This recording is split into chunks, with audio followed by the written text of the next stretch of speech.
whether it's a taste or it's a touch or smell or whatever, it's like all the five sense object. So if we are following any one of them and we start contemplating on them, then we become victim of that. That's the point. If there are way, like samskaras, vasanas, that maybe you can put in perspective this contemplation of memory and samskaras, and then maybe you remember. I would like to hear you talk about vasanas and how can we relate to these stories.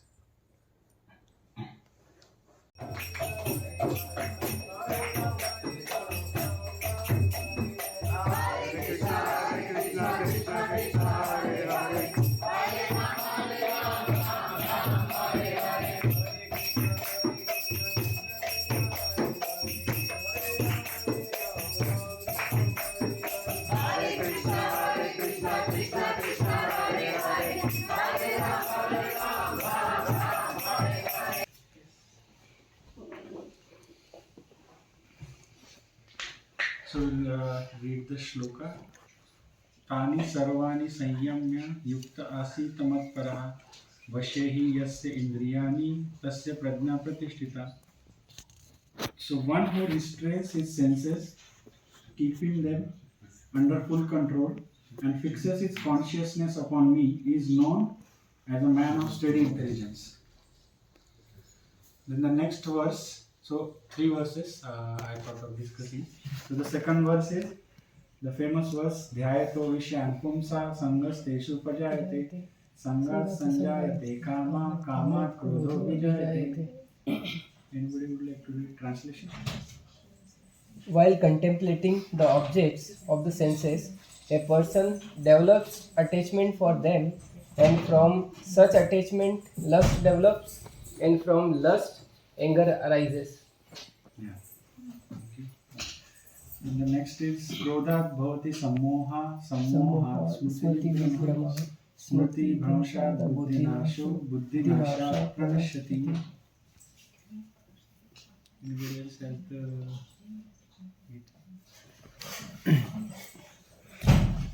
From anger, complete delusion arises, and from delusion, bewilderment of memory. When memory is bewildered, intelligence is lost, and when intelligence is lost, one falls down again into a material pool. Yeah, thank you. So these are the 3 shlokas. It's 2.61 is the advice given by Lord Krishna that if you want to have a steady intelligence, what should one do? So what he says is one who restrains his senses, keeping them under full control and fixes his consciousness upon me, which means mat-paraḥ, that is the word for it. So if one does that, then he is the man who is of a steady intelligence. So he has an intelligence which is not diverted by various ups and downs of the material world.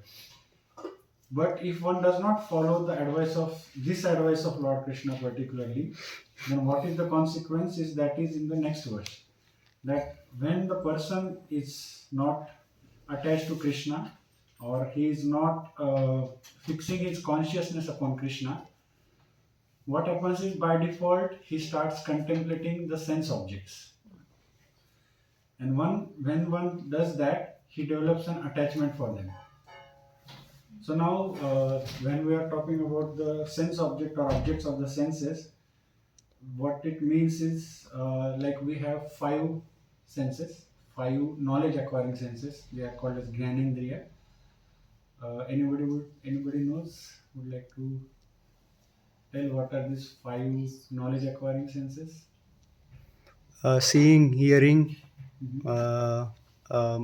smelling, and taste, Yeah, and touching. and touching.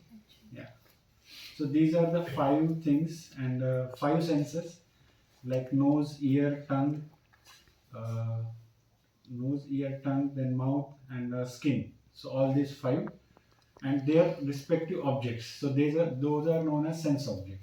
So like touching is for the skin, then for the smelling is for the nose.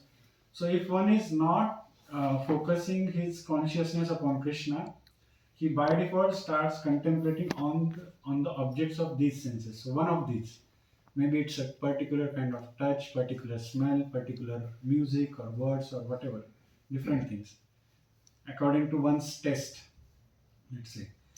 And when one does that, he develops attachment for them, and from such attachment, lust develops. So it becomes more and more prominent, the attachment. So like person starts, let's say, dreaming about it, and he wants to desperately have that thing.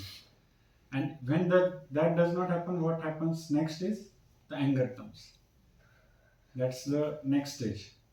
So from lust, there are two things. So if the lust is fulfilled, let's say we get what we desire intensely, so it goes into that the person becomes greedy, more and more greedy. So he is not satisfied with just getting one thing, and after that he wants more, and if he doesn't get it, he becomes angry. So anger catches him. Then the next stage is, from anger there is a complete delusion. That means the person, he cannot distinguish what is reality, what is illusion. He just loses all his senses, and from that delusion, the bewilderment of his memory. So we can see that when we are angry, generally we tend to forget, or we don't take note of many things. We just, in the fit of anger, we just do something, or we just speak something which we normally won't speak. So that is the bewilder of memory. And then the intelligence is lost. And when the intelligence is lost, one again falls down into material pool. So that is like again falling down. So the spirit soul, who is pure, if he is not conscious of Krishna, then he passes through these 8 stages. So these are the 8 stages, let's say, of fall down. How a person can fall down from his pure position. So those are the 8 stages. Let's say these are like it's like a flow chart, one after another. The different activities are coming.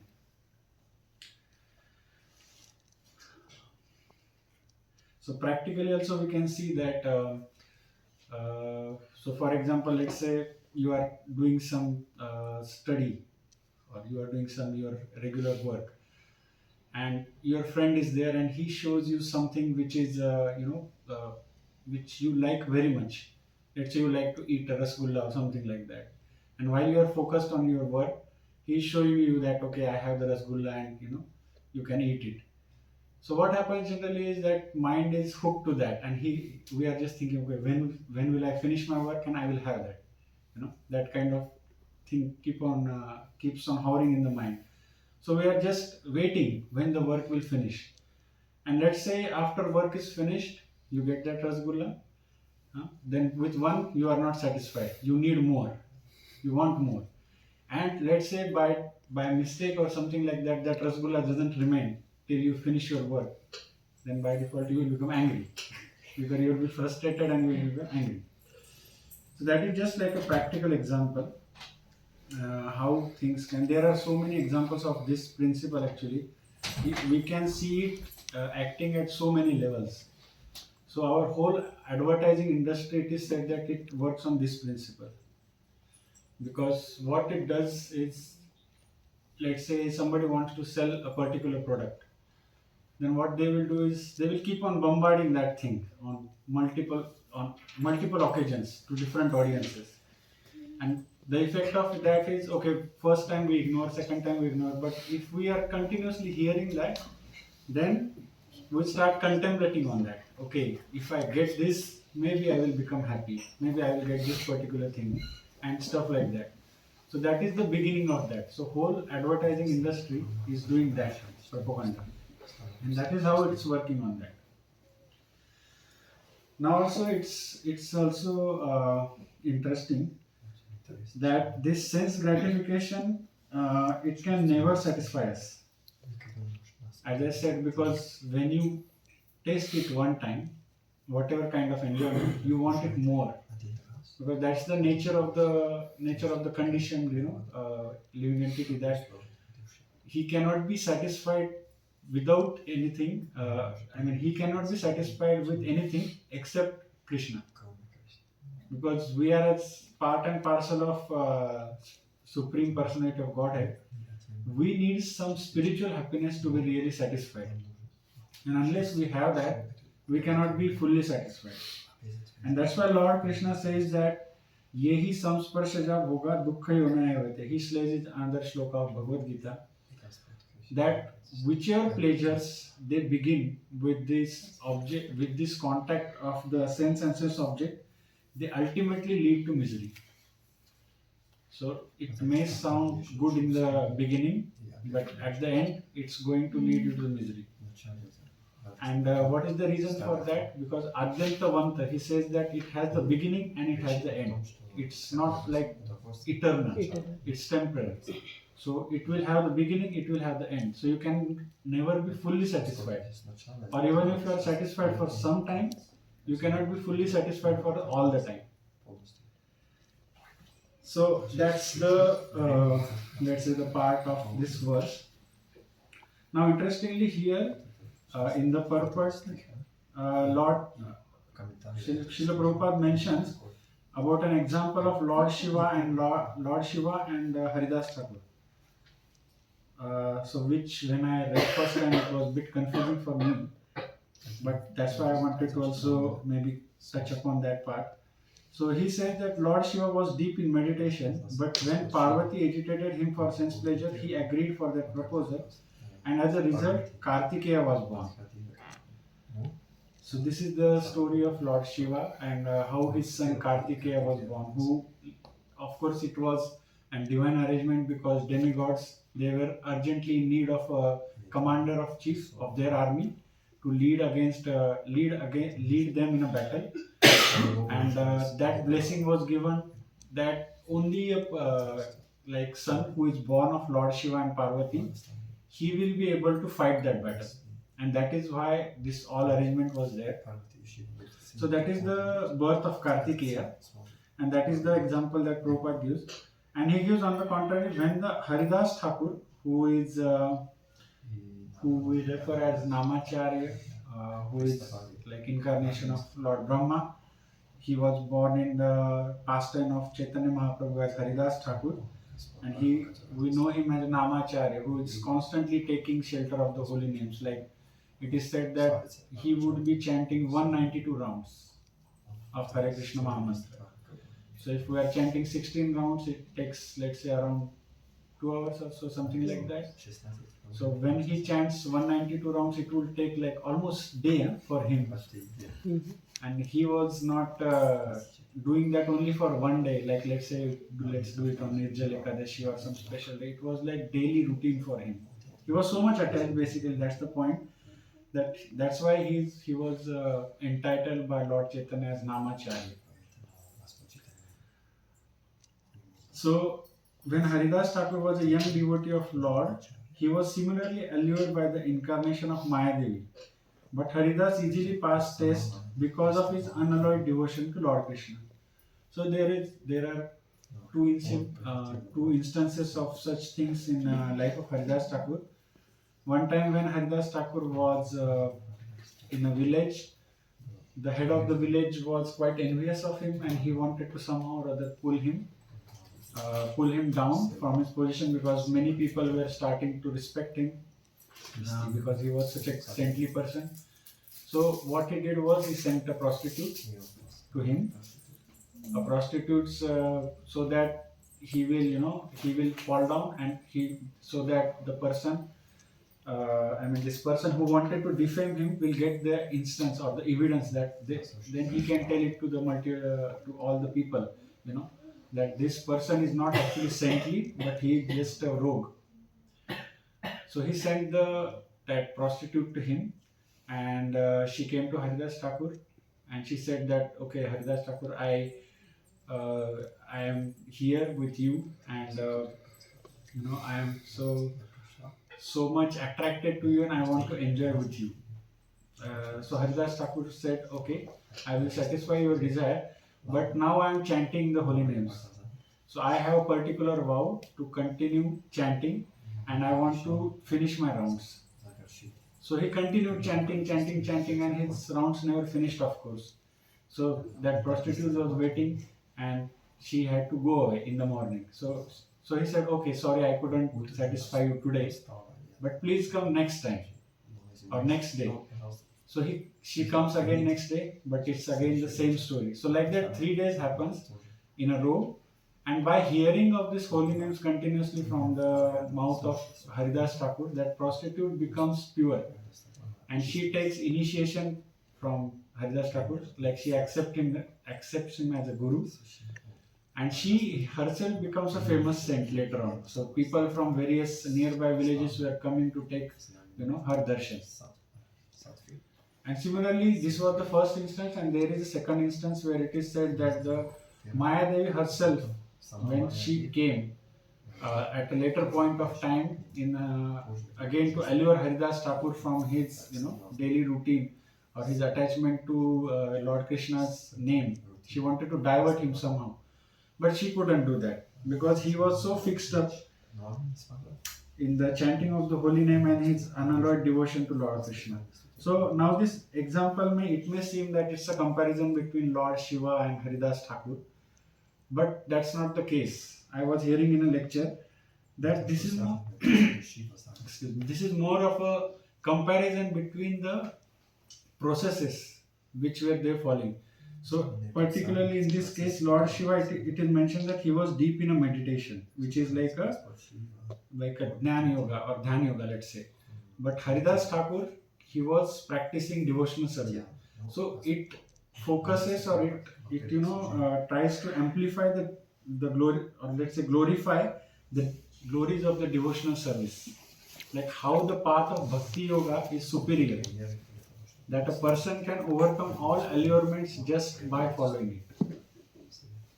So that's the comparison. So it's not a person-to-person comparison, but it's more like a comparison of the processes, how the processes are working. So that was one interesting point from the purport. Of course, now maybe I would like to also have this session more interactive. So if any of you can remember any examples from scripture or even from the daily life, how this principle works, then please feel free to share with us.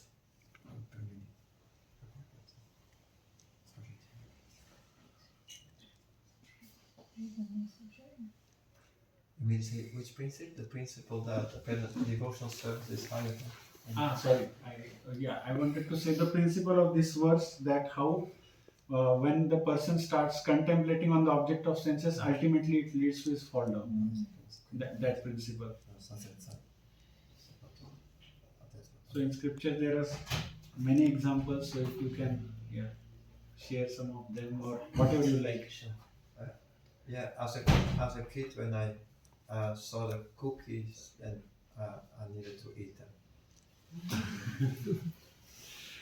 So he's so honest about his childhood and he remembers that. But that did not lead to, let's say... Well, it's a kind of fall down, eating more than necessary, but okay, it's a light fall down. Sugar fall down. Sugar fall down. Yeah. Even when we are working, in the initial days, you do a small work, people appreciate you, then you do something better, then people appreciate you. But initially when you do the work because you like the work. But slowly these appreciations will, I think they are created by, again, Maya. Eventually you will work for the appreciation, not for the work. So, but then when you stay away, okay, this appreciation comes and goes. What is really is just do and come out. Mm-hmm. Then you will always be happy. So in the sense of worship, we pray and we just pray. There is no expectation behind that. Mm-hmm. Just pray, and that's it. That alone will give lot of happiness. You won't. It will not be like some happiness from outside. It will be from inside. if you can feel that. So it is like karmanyavadikaraste mafalishu gadazam. That verse that just do your duties and don't be attached to the results of the duties. But it's very difficult. Yeah. Results start coming. People will get attached, but yeah, sometimes you have to withdraw from the result and say that okay, I am an instrument to do that. Yeah, it's not easy, but It's we have not to start that easy at practicing all. at some point.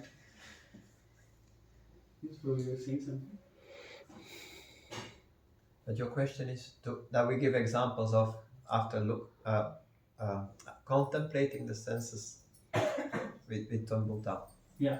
That's the question. Maybe I can give first example so that it may become, let's say, more clear. So I would like to give example of Ajamil from the scriptures.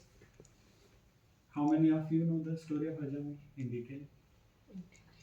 I mean story, just story. Okay. So Ajamil was born in a very cultured family, a Brahman family, and he was following all the rules, whatever were mentioned for that time for the Brahmanas. So he was doing all his worship, puja. He was very obedient to his parents, and he was taking care of all the responsibilities nicely. He had a wife and children, everything. But at one particular time, when he was in the forest, like people used to go in the let's say in the past to get wood for cooking or cook for or doing the sacrifice, the yajna.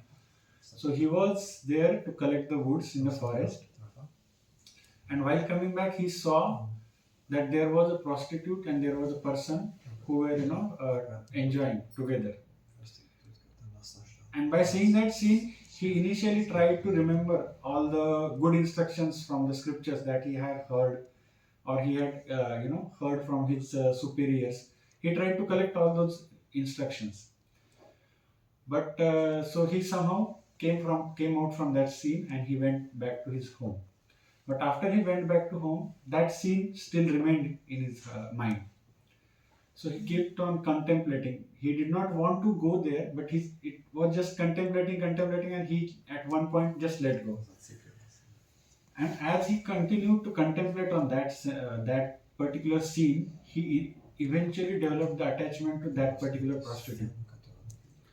And then he started to, of course, find different, let's say, he found out who that prostitute was exactly from various of its connections.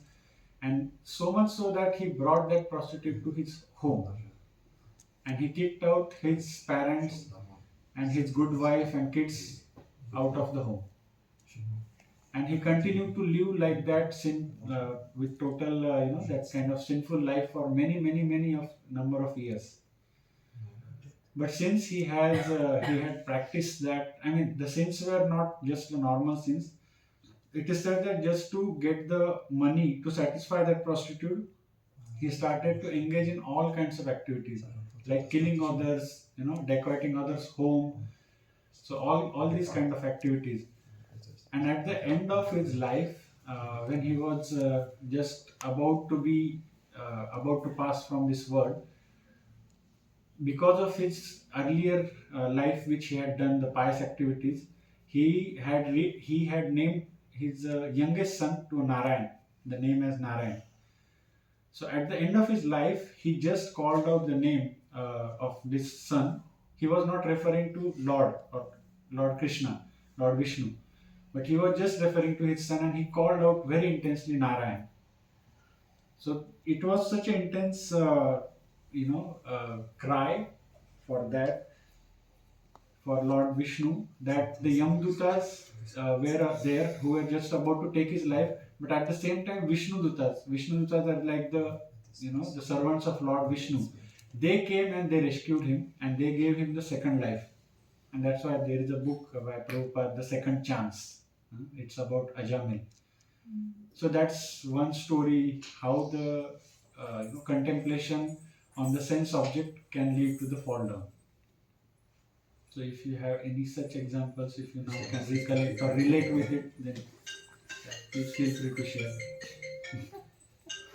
What happened to him in the second chance? He was Yes. still sinful, or No.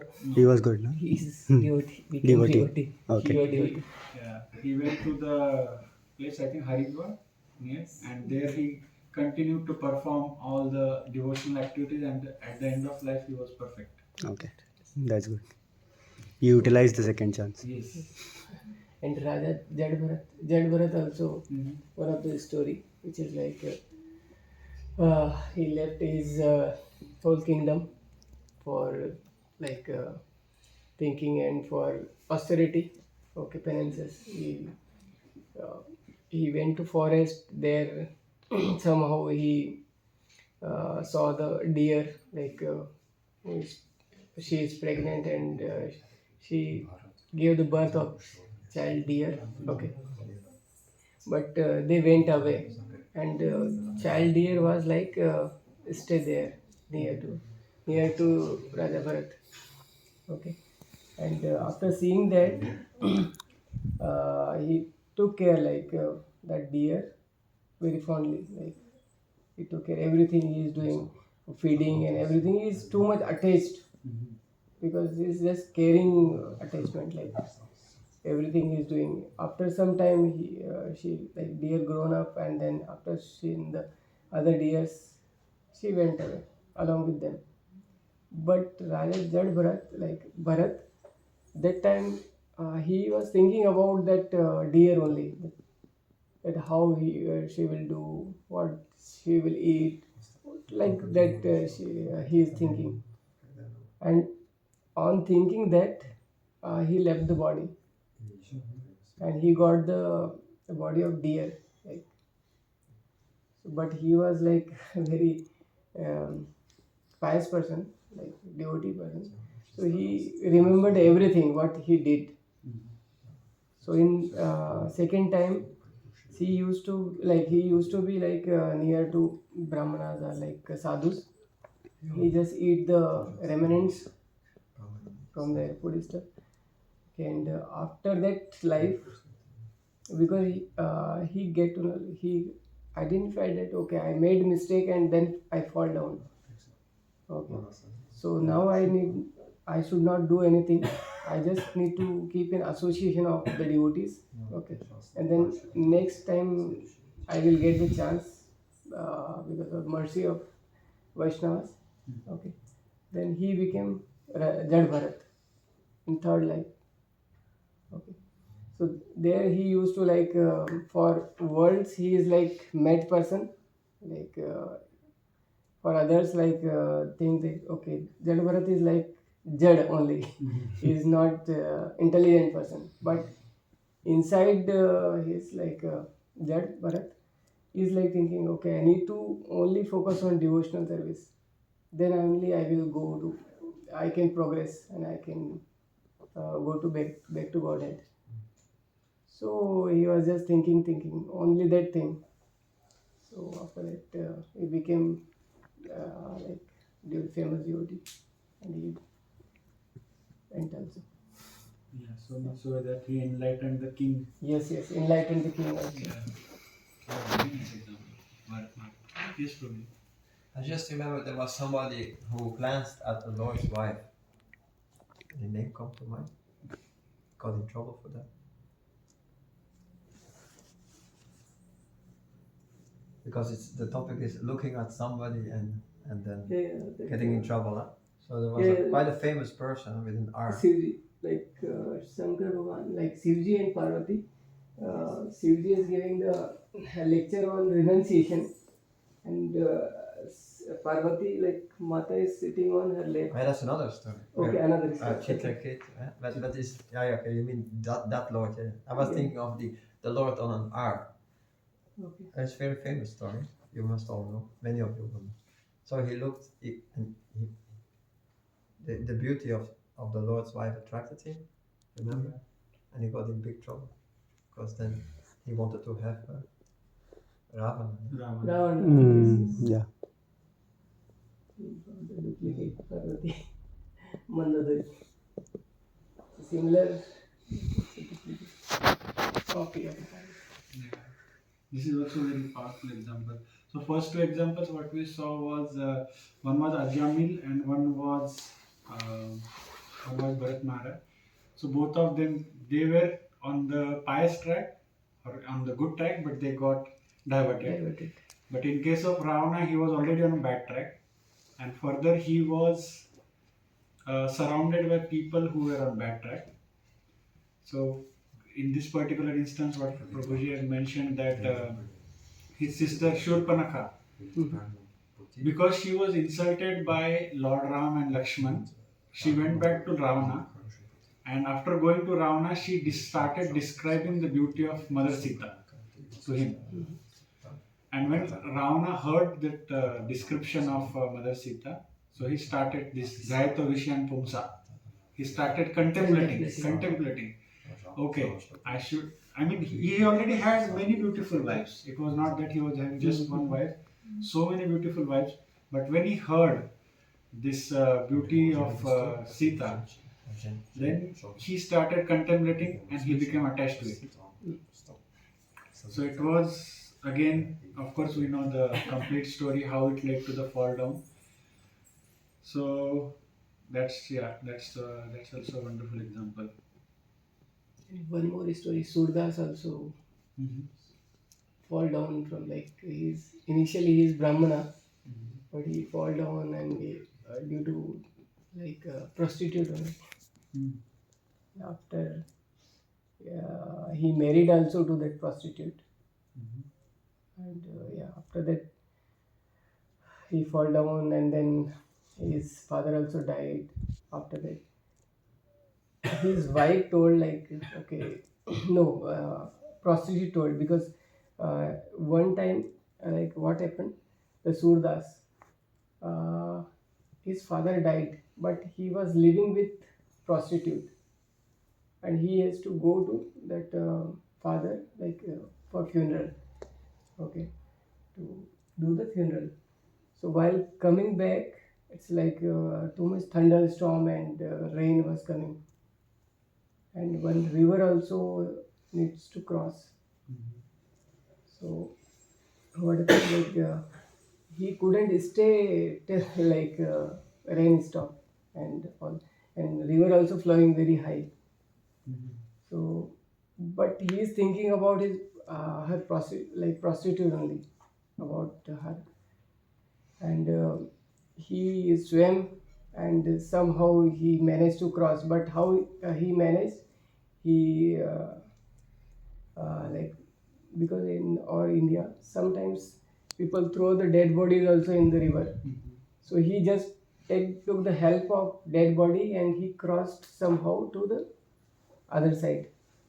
And after reaching to that, again he was running, and he is that much of bewildered, he is not able to understand how I can go in the door, but he is trying to go from the back side, from window, and there he is not that much in intelligence that how he is climbing also. So he thought, okay, this is rope, so I can go up by this.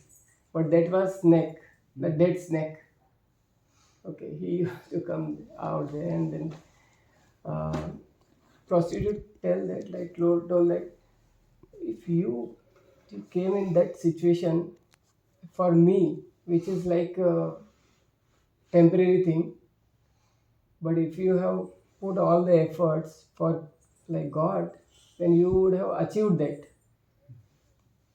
Then he realized, okay, I made something very big mistake. So he left that place. After that he went to Vrindavan. There also his lust did not went. So there also he saw the Brahmana's wife. So he chased her. He remembered the Yes, prostitute. because he was thinking, contemplating on prostitute only. So So she like he thought, okay, she is the prostitute like that lady. So he like chasing her. He chased her to at home, but she is also Brahmana family. He was. So after reaching there, so his desire also like I want to enjoy. But the Brahman said like okay no, go to her. But after that also after seeing to her, he told like you are like my mother, but I have bad sight, like I have bad thoughts in my mind. Can you give me your hairpin? Like then he got blind by that. He broke his eyes by that hairpin. After that, he went to Vrindavan and there become pure devotee. I think it's not Surdas, it's Same like Surdas also, that is similar. Bilva Mangal. Yeah, Bilva Mangal also same, but Okay. it's Surdas also the same. It's so? Yeah, Okay, Surdas, I heard yeah. about this Bilva Mangal. Me too. Yeah, it's a similar kind of story I have seen like for Tulsidas also.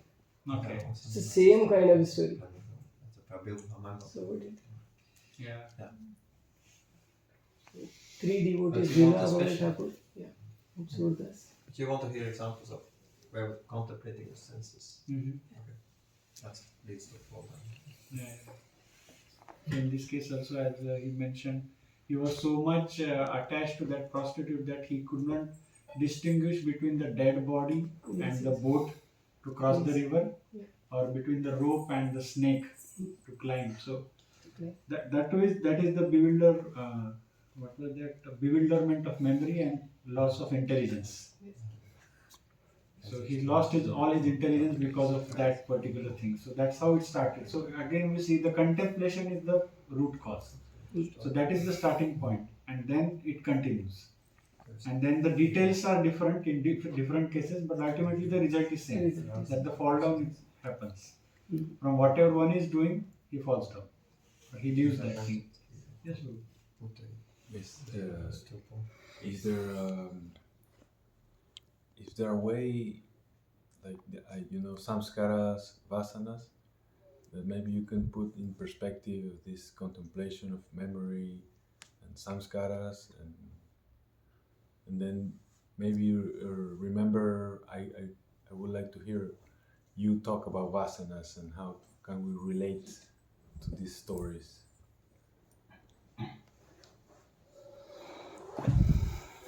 I didn't get your question. Yeah, what is your question? Yeah. My question is, are we talking about samskaras and vasanas in these stories?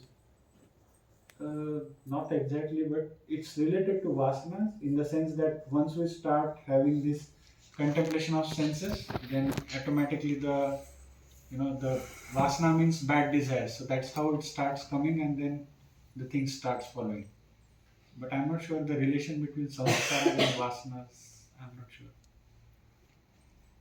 What I could think of is that if you again and again contemplate something, then it becomes like an impression on your mind. So that's how you form the samskara. So you want to make sure you create good samskara by looking at Krishna. Thank you. Yeah, so it's like again and again repeated impression that it becomes kind of a habit. You cannot just get out of it easily.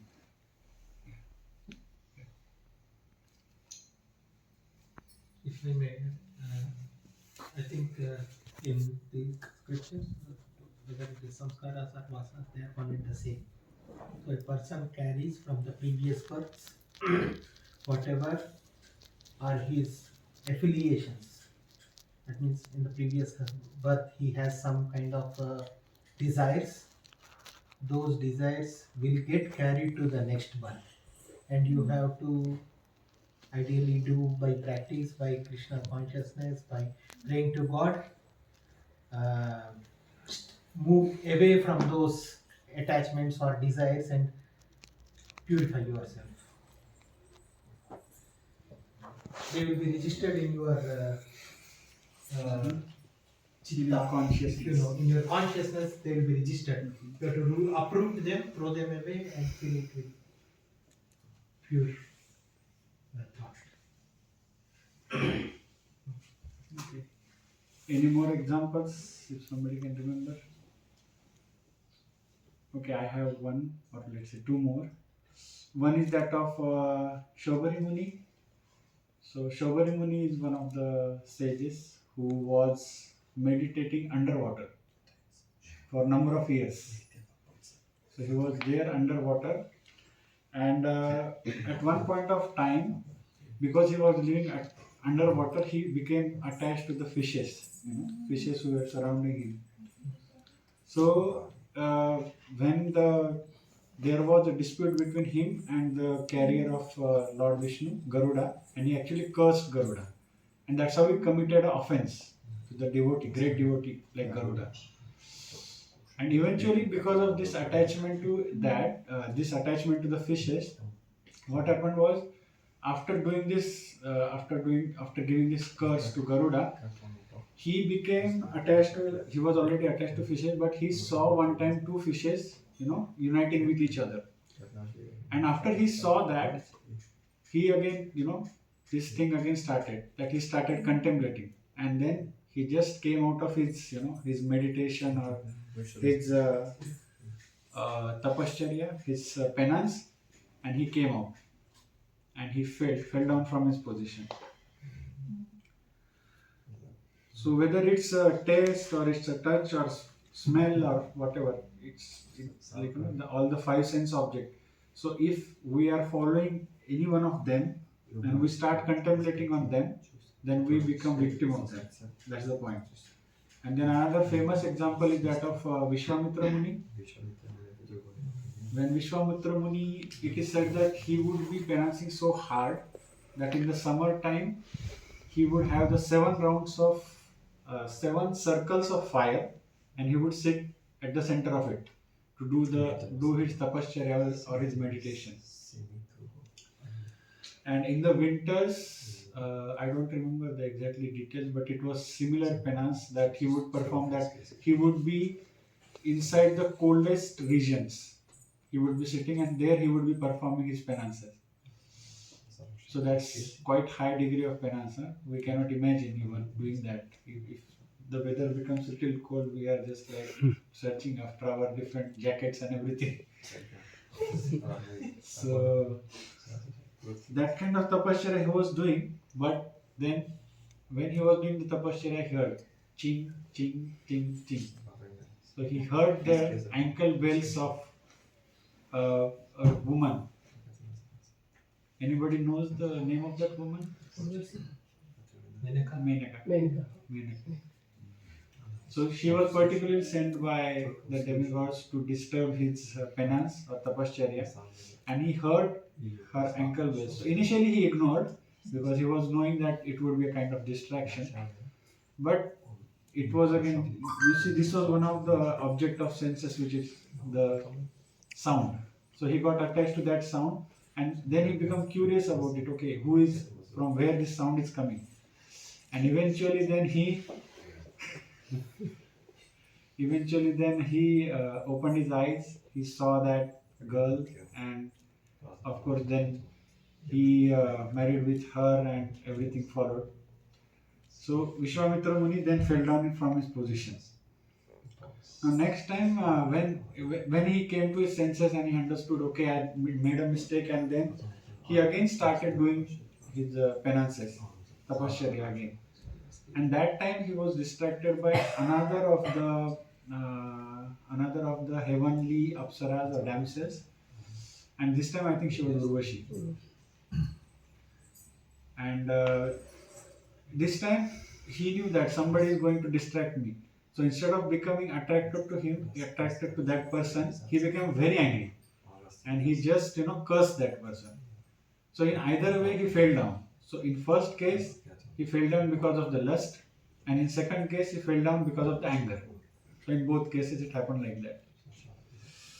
But in both cases it was like the contemplation. But of course Vishwamitra Muni later on was because he became associate of Lord Ram, he was saved by Lord Ram in his eventual journey. So from all these examples you can see we can see that how this principle of dhyāyato, viṣe and puṁsaḥ is acting very strongly. That whether it's a taste or touch or smell or form, in different cases maybe the details are different, but eventually the results is the same. So that is the whole, the thing that the contemplation is the root cause of all these things. Now, as we understand that contemplation is the root cause, and it is an eightfold process, like all these 8 stages which we discussed in the beginning.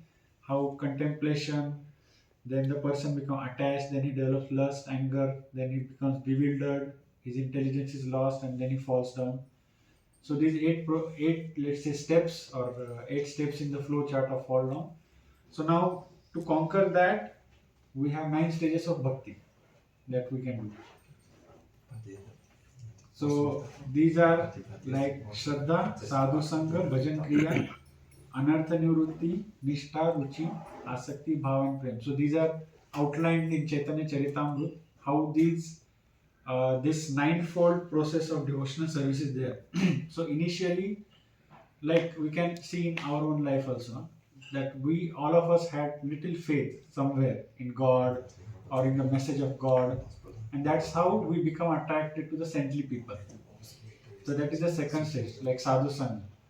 And after we become associated with the devotees of the Lord or the saintly persons, then we understand more about God, and then we start doing some kind of, let's say, regular worship of the God, chanting of the Lord's name, and that's how the devotional process follows. And then eventually it leads to the deep attachment to the Krishna. So either we can have attachment to Krishna or we are attached to the object of senses, but we cannot remain in between. So either we are here or there. Like in computer world, it's binary, like 0 or 1. You cannot stay in between. So it's like exactly like that. So yeah, that's the thing that I wanted to discuss more or less. Are there any questions or comments? Is there a easy way? Is there an easy way to remind ourselves that once you get attached to these objects, slowly in the initial steps it will be good, but eventually it will lead into misery. Right? So how do we remind ourselves this truth, and so that we don't deviate from what is the real one?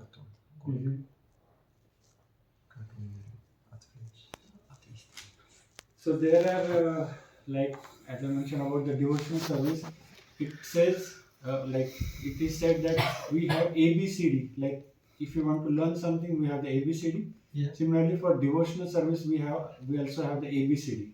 Mm-hmm. If we keep that intact, then we can be safe.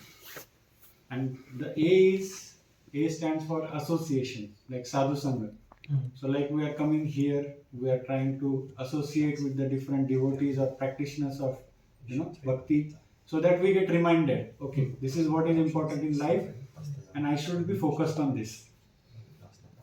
So that's the most important thing, association. So regular association of devotees is something that will always help us to get reminded of this thing. Then we have B, which stands for the books or the scriptures. So there are so many wonderful scriptures, Bhagavad Geeta, Bhagavatam, Chaitanya Charitamrita, and a lot of books are there. If we keep on reading them, that is also kind of association, that we are associating with the scriptures, and our intelligence becomes strong. So that whenever such things come, okay, initially it's difficult to deal, but slowly we get practiced with it. So just like it is said that in the river, if there is a stone, so there is a stone and there is water. So it may seem that water cannot do anything to stone. But eventually, as the water keeps on passing over the stone, you will see some marks on the stone. So similarly, if you keep on practicing or if you keep on reading more and more, scriptures, following this process of bhakti, then eventually your impressions will also start changing, and you will, like, your default mode will become, going towards this thing instead of going towards that thing. I remember there is one devotee, Chaitanya Charan Prabhu, he writes very nicely, like, when you type in Google browser, generally, if you are using the Google browser or any browser for that matter, if you start typing something, it immediately auto-suggests you something based on your previous history, right? That website. Yes. So similarly, when you fill your life so much with all these wonderful things, then you are by default, whenever that kind of deviation comes, then you will also by default fall into these things. You will start remembering these things. So it will be like kind of autofill for you, just like the browser. And then C is also very important, like chanting of the holy names. It is very important that you take shelter of holy names, because in this day and age, that is the most effective process of connecting with God. So if you are chanting the holy names of God, you are connected to the God, and then Krishna will save you if something like that happens in your life. And the fourth, and I think the most favorite of all of us, is diet or prasadam. So that is something that we should take. We should offer our food to Krishna and then take it. So sanctified food will form like sanctified consciousness. So what we eat will define us. So if we take care of these things, then we also will start changing our impressions, and even if such situations comes, then we will be prepared for it. I think somebody else had a question. Yes, I have a question regarding the materialistic life. Since we are in this materialistic body, and there is of course a spiritual path, but how to live in harmony with both? Because going to work, especially taking in a female body, you have to achieve things, or in everyday life, the society requests also few things, and contemplations might be born easier than when you are doing a spiritual practice. So how to find maybe the balance, or some suggestions what to do when you are in completely materialistic world during the day, for example, at your work or something. Okay. It's more or less related to the answer which I gave to Yes. But it is said that like there is a famous slogan of Indian military that some devotee quoted, and it's very wonderful. The more you sweat in the practice, the less you will bleed in the war, it says. So more you put your practices while you are in the peace. Let's say if you keep your practices intact when things are peaceful, then when things are going to be disturbed, you will be prepared for it. So for example, if you are keeping your daily quota, let's say you are taking out some time, whatever number of rounds you are chanting, or you are reading, you are associating, you are hearing lectures or whatever, if you keep that particular portion of your day intact, then you will see that your consciousness also is very good. And then Krishna gives you intelligence to deal with different things if you follow that sincerely. That's a test for all of us, even for me and everybody. It's a test. So if we set aside that quota, and if we start to follow that, then automatically we will be prepared for that the day where you said it would be like the busiest day and we don't get any time and stuff like that. So that's actually I would say the formula for balance, that you start from small and keep on taking small steps, adding more and more Krishna consciousness or bhakti in your life, and then eventually you will be seeing that things will get balanced.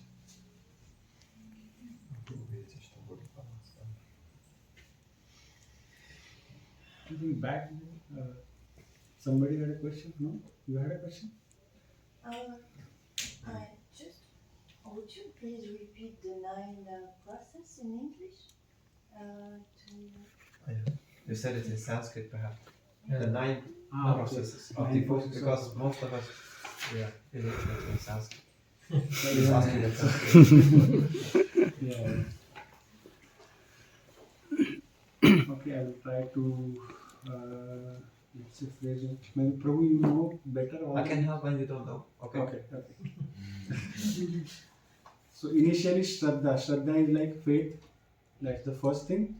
Then Sadhu Sangha is association of devotees. Bhajan Kriya is like in this case like regularly chanting of the holy names of the Lord. Bhajan Kriya. Then Anartha Nivrutti is like removal of all the unwanted things from your heart. That's the next stage. When you do the bhajan kriya, that's what happens.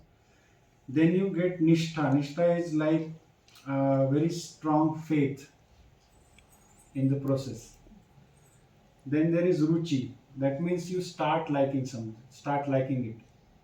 So you have a kind of interest in it, very deep interest.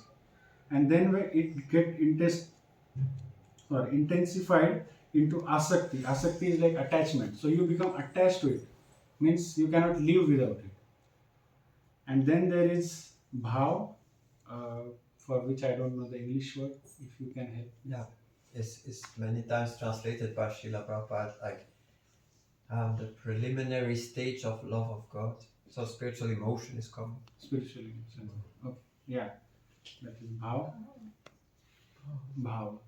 And then the last is prem, where we have the pure love of Krishna, where there is no other impurities left in our heart. It's like we are totally purified and we have the pure love of Krishna.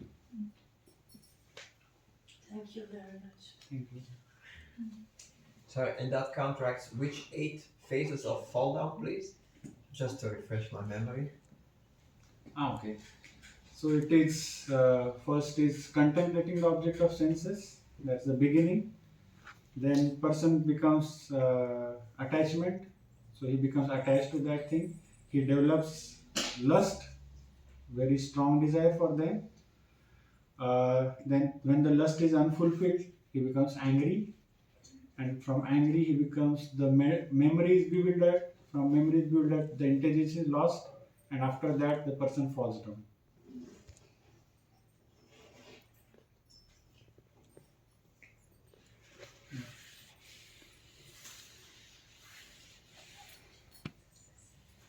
Okay, if there are no other questions, then thank you very much for coming and Thank you. sharing your opinions.